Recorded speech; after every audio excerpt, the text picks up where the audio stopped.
Educación Financiera BBVA presenta.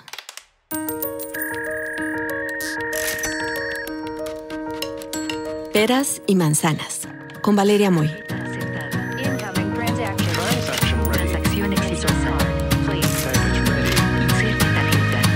El podcast donde la economía cuenta.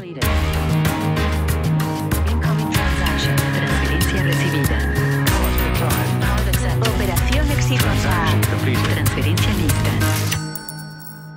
Hola, ¿cómo están? ¿Cómo van los aranceles? O más bien, ¿ustedes pueden saber cómo van ya los aranceles con toda la información que tenemos? O podemos también hablar de cómo van las bolsas o cómo van las expectativas de crecimiento económico que se han ajustado pues literalmente para todo el mundo, y eso incluye desde luego Estados Unidos y desde luego también México, ¿no? Ya casi que el optimismo pues ronda el cero, ¿no? Estamos alrededor de números cercanos al cero, quizás algunos un poquito todavía del lado positivo, otros ya en el lado negativo, frente a la guerra arancelaria del presidente de Estados Unidos, a una guerra comercial con todas las de la ley o de la no ley, porque ahora sí que poco le está importando al presidente de Estados Unidos los acuerdos comerciales y está haciendo uso de sus facultades ejecutivas y está cambiando la cara de la geopolítica del mundo y está cambiando también, por supuesto, la estructura económica, no solo de Estados Unidos,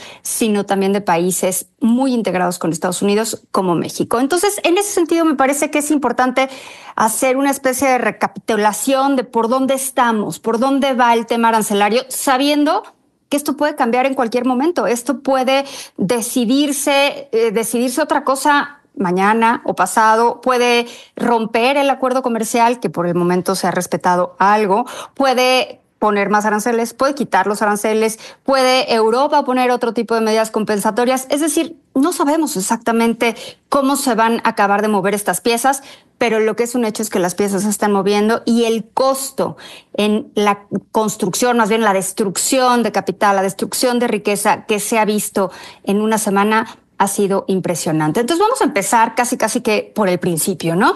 ¿Qué es el comercio? ¿Por qué comercian las economías? Normalmente cuando hablamos de comercio estamos hablando de el intercambio voluntario, ¿no? El intercambio voluntario de bienes y servicios entre agentes económicos. ¿Quiénes son los agentes económicos? Pues las personas, el gobierno, los países. O sea, podemos poner diferentes agentes económicos o diferenciar entre varios agentes económicos.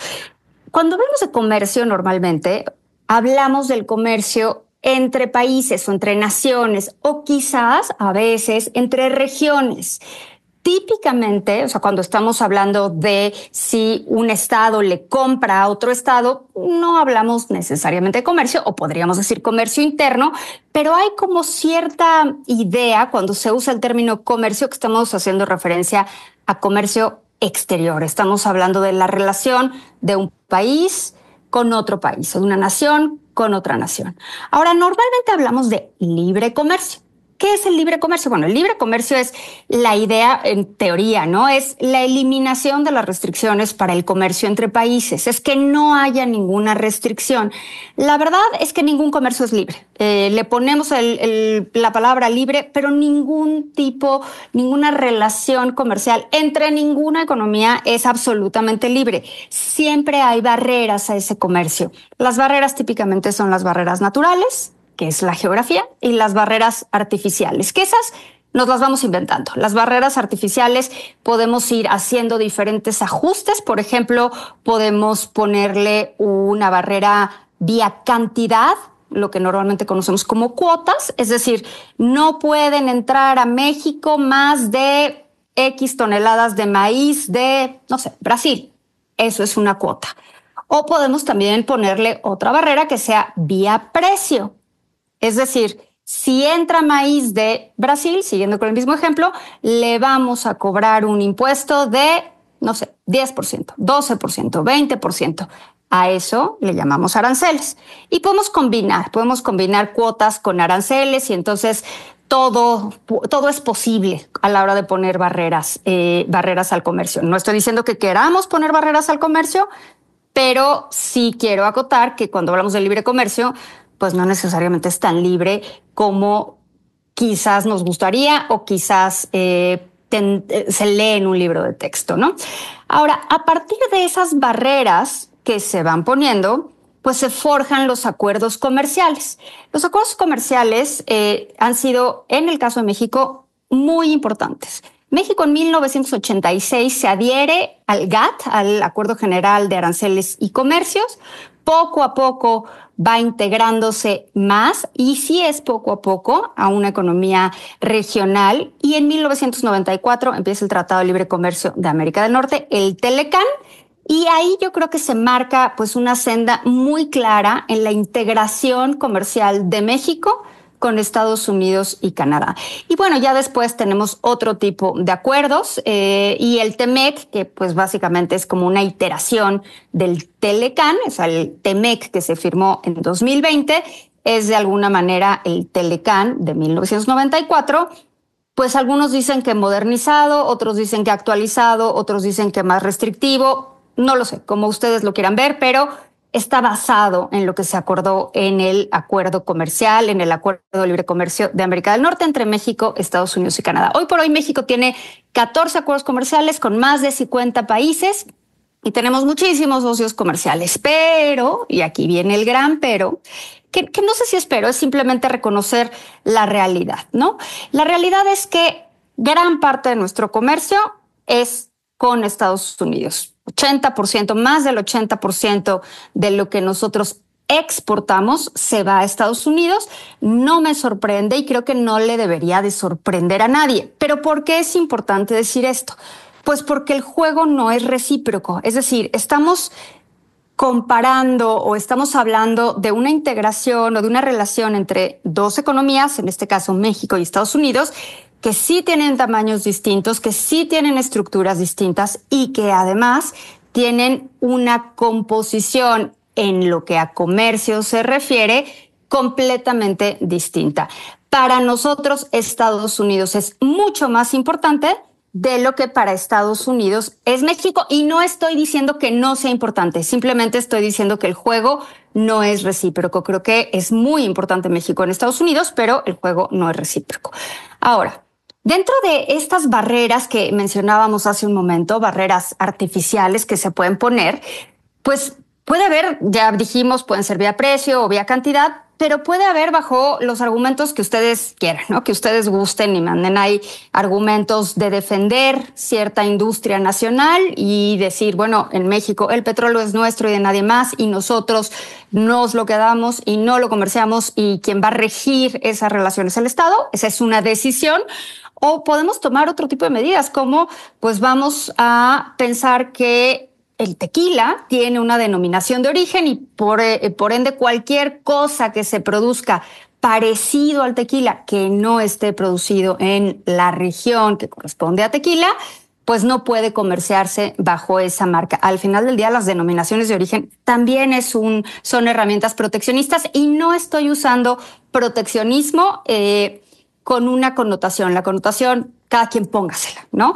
El chiste del comercio es aprovechar las ventajas comparativas. Entonces, entre más medidas proteccionistas le vayamos poniendo al comercio, pues menos libre es este comercio. Ahora, el presidente de Estados Unidos tiene una idea, que es que Estados Unidos ha perdido grandeza, ha perdido importancia, ha perdido gloria, literalmente ha dicho esa palabra, por la integración comercial o por la relación comercial. Lo que dice el presidente de Estados Unidos es que ha dependido o que hoy depende enormemente de bienes que se producen en otros lugares y por ende Estados Unidos está en una posición más vulnerable. Hay varias cosas que decir en este sentido. Por ejemplo, cuando las industrias, cuando se están integrando y están decidiendo comerciar, como bien decimos, se integran en función de las ventajas comparativas que tenga cada industria o cada país, ¿no? Es decir, si en México se puede producir mejor por las condiciones geográficas, por las condiciones laborales, por las condiciones que ustedes quieran, cierto bien, pues México tendrá una ventaja en la producción de ese bien frente a las que puedan tener otras economías. Y en ese sentido, pues México, o la teoría te diría, pues que aproveche esa ventaja.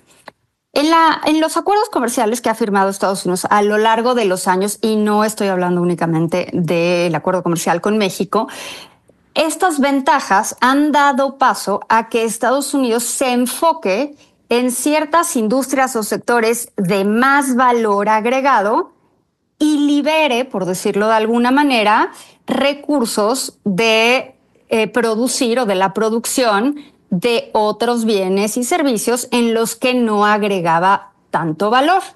En consecuencia, en lugar de manufacturar algo de poco valor, aunque suene redundante, pues optó por dejar que esa manufactura la haga o la hiciera alguien más. En el caso del Telecán, aquí sí es importante ese rol para México, que México manufacturara ciertos pedazos, ciertas partes, ciertas fracciones de los procesos productivos, mientras que la parte de ir agregando valor, mayor valor, pues la harían en Estados Unidos, como puede ser investigación y desarrollo, por ejemplo, ¿no? Entonces, bueno, esa integración se ha dado, con lo cual, pues yo no sé si hablar de dependencia es la palabra correcta, pero para el presidente Trump seguro es la palabra correcta, ¿no? Yo creo que las cosas se han ido moviendo a lo largo de los años y ha ido cambiando la percepción política del comercio, no la teoría, pero la percepción política del comercio. Y el COVID 2020, pues sí como que dejó una pista ahí de, ojo, no es bueno, y me choca usar estos términos en el podcast, depender de otras economías cuando tenemos estas crisis. Y no hablo únicamente de México, esta idea de dependencia se gestó muy fuerte en el COVID cuando pues todas las cadenas productivas se pararon y se veían estas escenas de los contenedores detenidos en los puertos sin que pudieran pues desembarcar lo que tuvieran ahí, sin que pudieran completarse los procesos productivos en muchos bienes.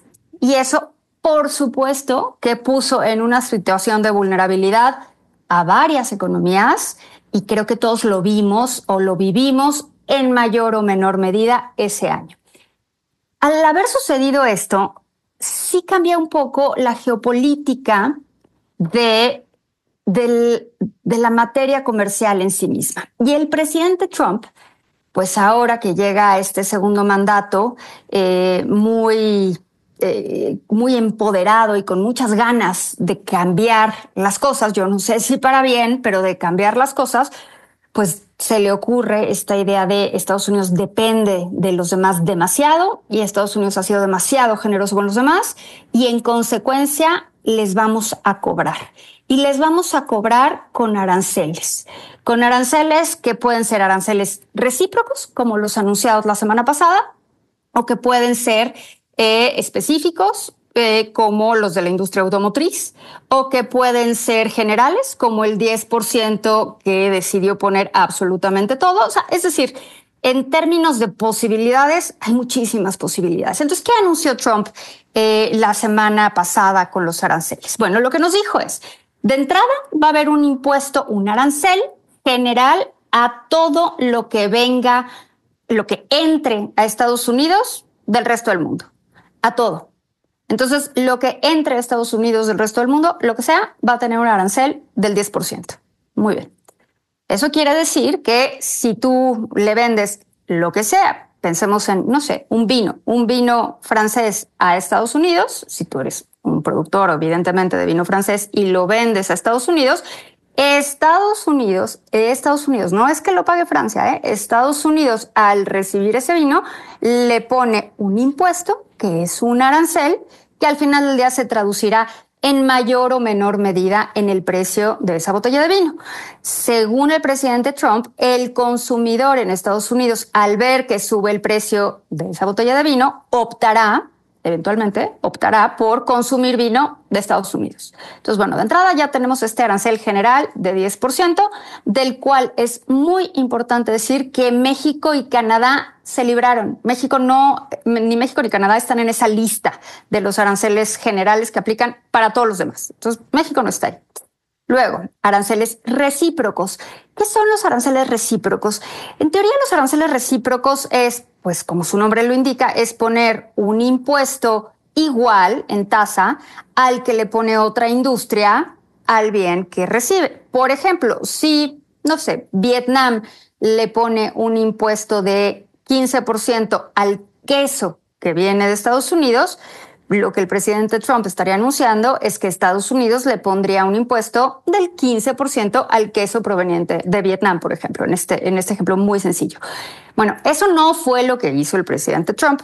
Lo que hizo el presidente Trump fue pues una métrica pues muy curiosa.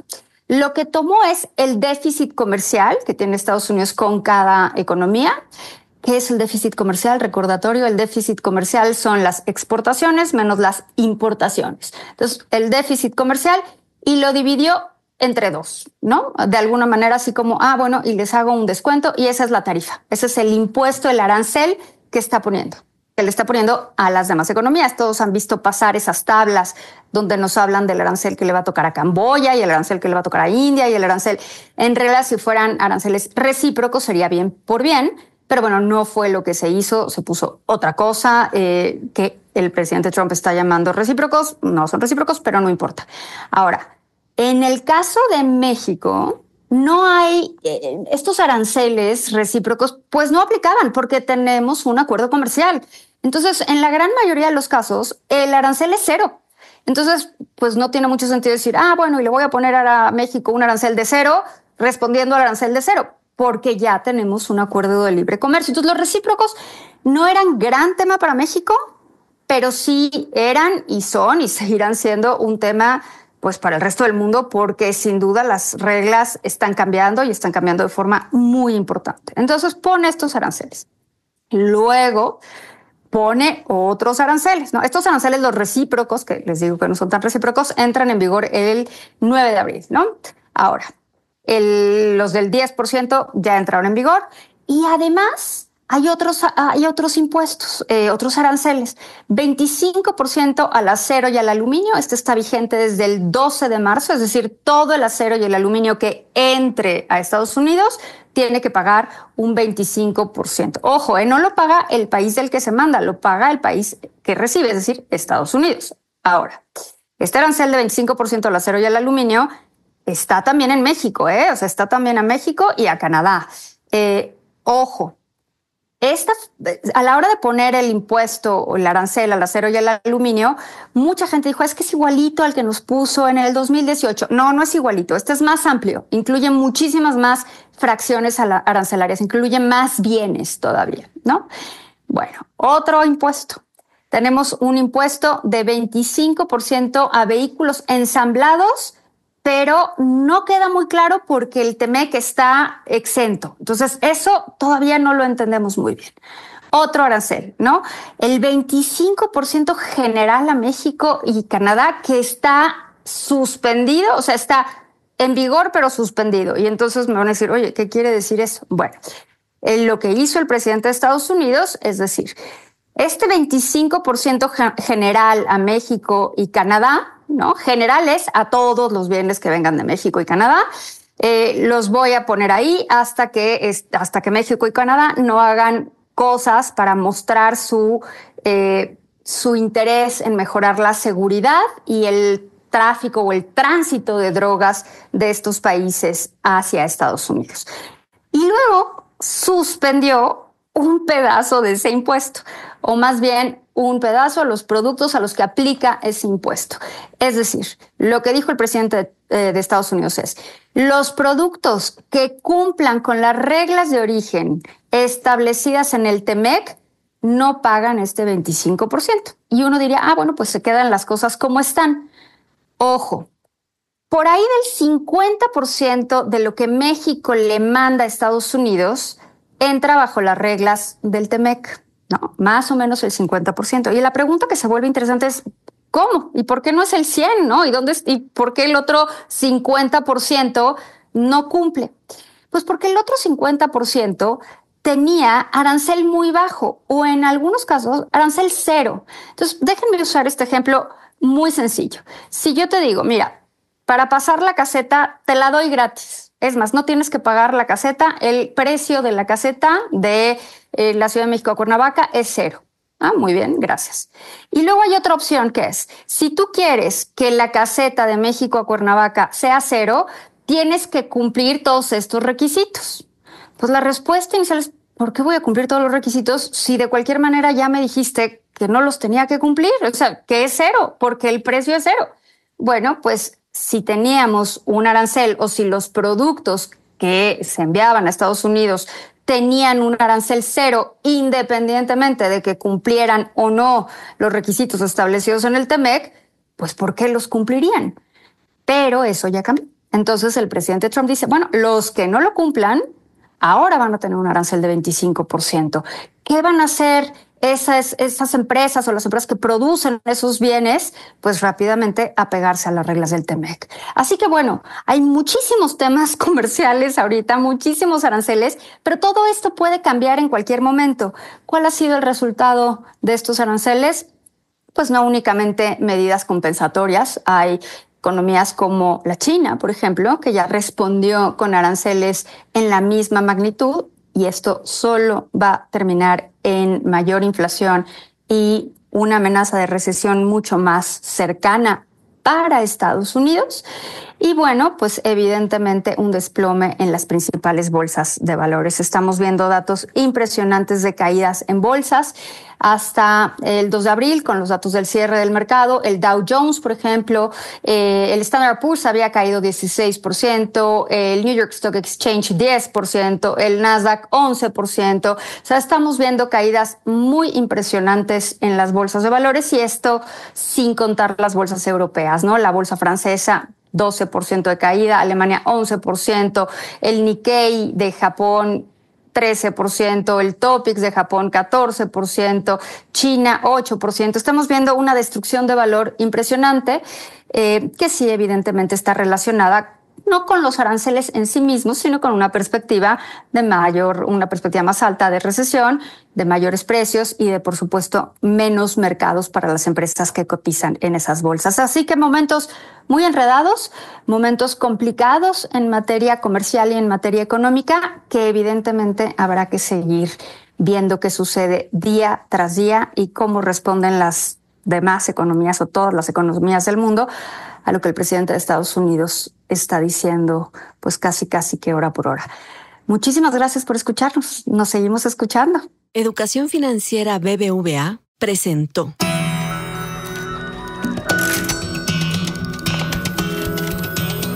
Peras y Manzanas con Valeria Moy, el podcast donde la economía cuenta. Escucha este y todos nuestros podcasts en asícomosuena.mx, Spotify, Google y Apple Podcasts.